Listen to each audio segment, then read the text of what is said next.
Hoy es el Día Internacional de la Felicidad, Jenner. Sí, señor, es el Día Internacional Coincidió. de la Felicidad. Coincidió, no sabe uno, bueno, es la coyuntura y a veces uno se pregunta cómo ser optimista, cómo ser felices en medio de una situación tan difícil como la que estamos viviendo. A ver, pues tenemos un invitado, a esta hora nos atiende, es Andrés Ramírez. Oigan esto, es profesor de felicidad, profesor de la Cátedra de Felicidad de la Universidad Sergio Arboleda, del CESA y del Rosario, y es autor del libro La felicidad es un electrocardiograma. Hola, profe, buenos días. Buenos días, Giovanni, y todos en estudio, ¿cómo están? Bien, gusto saludarlo de nuevo, nosotros ya habíamos hablado. Así es, pues un gusto estar con ustedes y bueno, hablar de pronto de felicidad en momentos de incertidumbre. Profe, ¿cómo puede ser feliz uno cuando tiene que parar su trabajo, irse para su casa, quedarse prácticamente encerrado, con angustia, no solo de lo que pueda pasar en términos de salubridad, sino también a veces con angustias laborales, porque hay muchas personas que viven del día a día? Sin duda, digamos que hablar de felicidad y de celebrar el Día Internacional de la Felicidad pensando que vamos a estar llenos de júbilo, pues es una contradicción. Yo creo que primero hay que resignificar la felicidad entendiendo que no es ausencia de dolor, de crisis o de escenarios que no podemos controlar. Hay un autor que es, yo creo que muy oportuno citarlo en este momento, que es Viktor Frankl, que escribe El hombre en busca del sentido y desde un campo de concentración, digamos que no se dedica ni a evitar el sufrimiento, ni a buscar el placer, sino a encontrarle sentido a la vida. Y yo creo que es un momento para preguntarnos para qué nos pasan las cosas, qué podemos hacer, qué está dentro de nuestro control.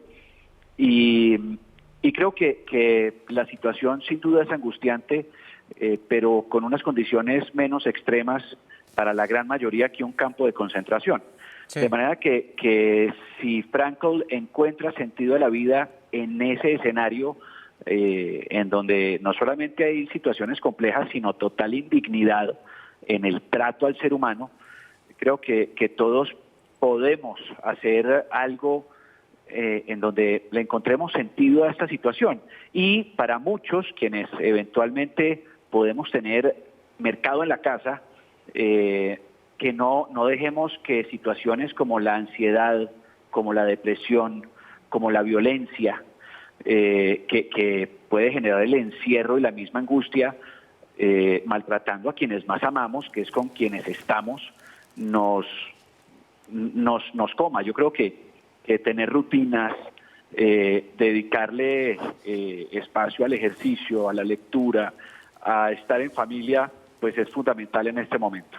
Claro que sí, profesor. Pero entonces yo creo que es importante hacer claridad en algo, que usted nos hacía ya unos esbozos. ¿Qué es la felicidad? ¿Es estar sonrientes, felices, carcajeándonos o tantas otras cosas que pueden encerrar el concepto de felicidad y que a veces ni nos damos cuenta?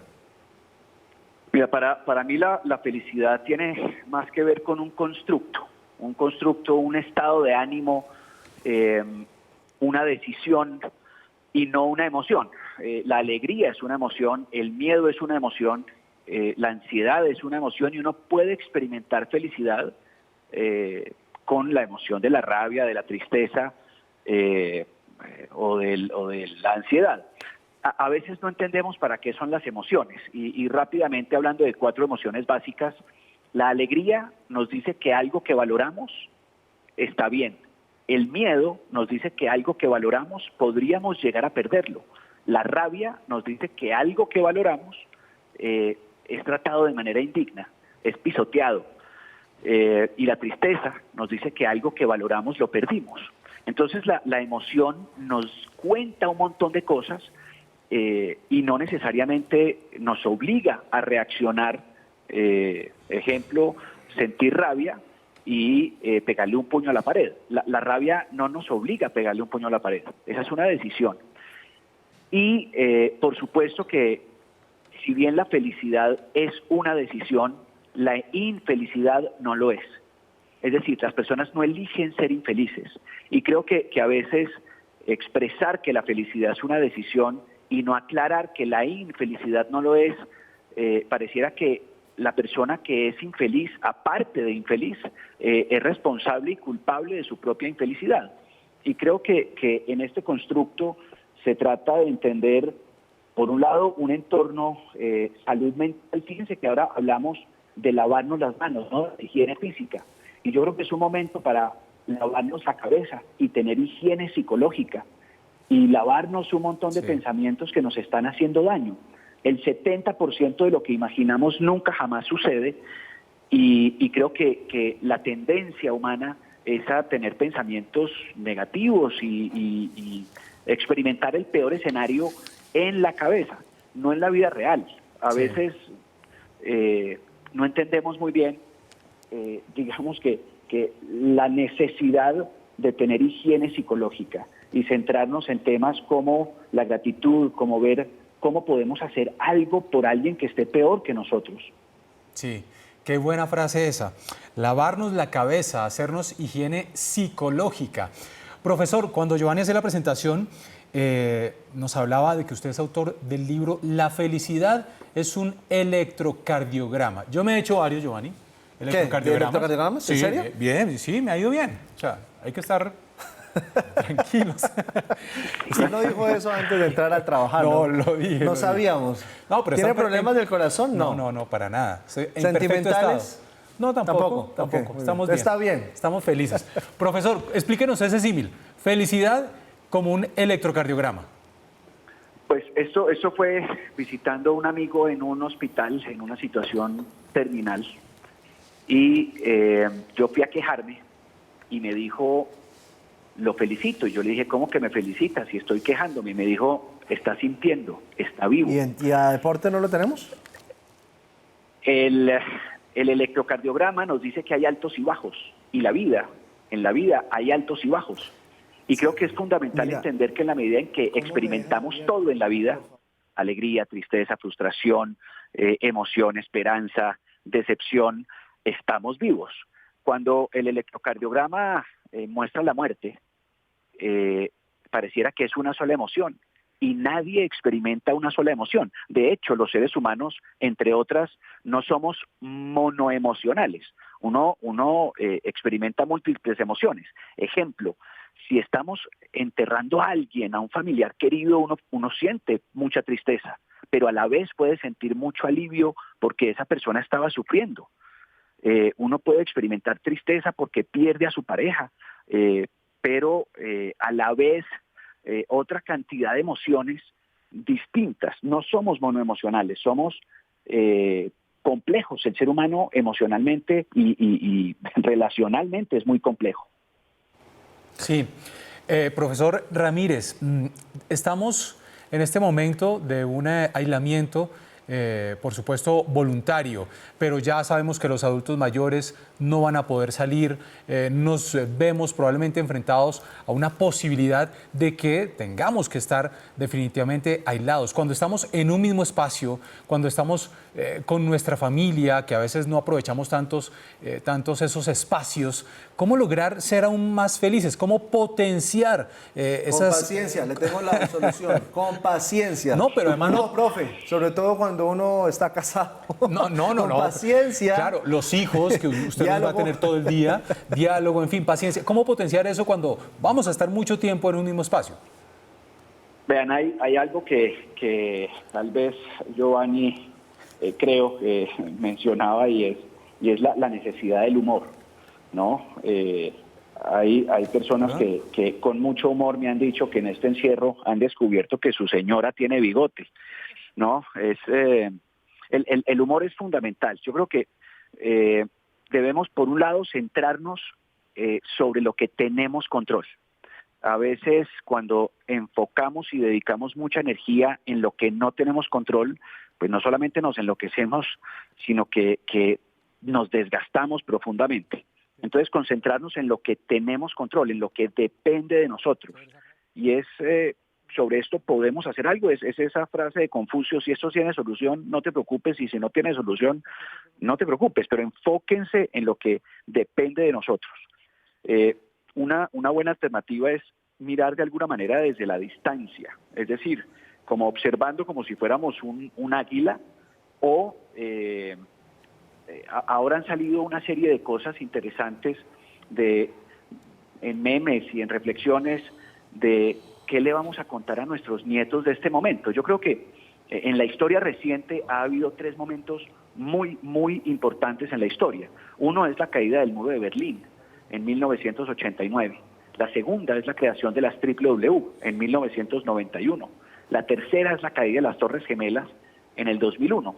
Fíjense que cada uno de esos 3 temas ha tenido unos símbolos muy importantes. El primero es de alguna manera la destrucción del socialismo, la segunda la conectividad y este mundo global muy diferente. La caída de las Torres Gemelas fue el primer evento en el que todo el mundo se paralizó para ver un evento en línea. Y el coronavirus, yo creo que históricamente va a ser otro momento muy importante. Parte de que podamos ver un poco desde la distancia es cómo le vamos a contar a nuestros nietos que vivimos este momento. Hay posturas desde, no, yo me dediqué a hacer memes y a no hacer nada, a de pronto decir, ¿sabe qué? En esos días con mis hijos me acordé un poco de la hora Gaviria. No sé si todos recuerdan la hora Gaviria, pero a mí me tocó Claro que sí. en mi adolescencia y fue un momento donde compartimos en familia. Con mis hijos estamos hablando de la historia de la familia. Mi hija conoce más de Justin Bieber y su árbol genealógico que de su papá y sus abuelos y sus bisabuelos. Y estamos compartiéndole la historia de esta familia. Estamos conversando, estamos jugando juegos de mesa, volvimos a jugar Risk, Parqués, Uno,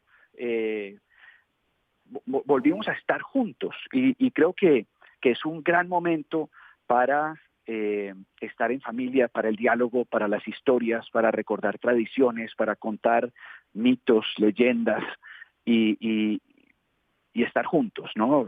Como reconciliarnos con eso de dónde venimos. Y esa grandeza, yo creo que hoy podemos mostrar de alguna manera grandeza o estupidez. Hay una fábula maravillosa de Piccolo de la Mirandola que dice de alguna manera en un diálogo entre el Todopoderoso, entre Dios y Adán, que él le está dando la posibilidad de caminar hacia donde las bestias o de caminar hacia la divinidad. Y yo creo que ese es un momento para preguntarnos hacia qué lado de la vida vamos a caminar con nuestras acciones. Yo creo que muchos de nosotros hemos mostrado mezquindad y avaricia cuando vamos a un supermercado y lo llenamos sin pensar en pensar en el otro, ¿no? Y es un momento de expresar solidaridad y de ver de qué estamos hechos. En los momentos difíciles se conoce a las personas. Todos en la luna de miel somos maravillosos, pero uno conoce a las personas cuando se está separando. Claro, eso sí es verdad. Pues, profe Andrés Ramírez, gracias por enseñarnos y hablar de la felicidad. Que tenga un feliz fin de semana. Usted está en la casa, ¿cierto? Estoy en la casa, así es, por eso no estoy acompañándolos en estudio, que me hubiera encantado, pero la única manera de educar es con el ejemplo. Un abrazo, muchas gracias por la invitación y un abrazo a todos los televidentes. Un abrazo, profe, que tenga una feliz mañana.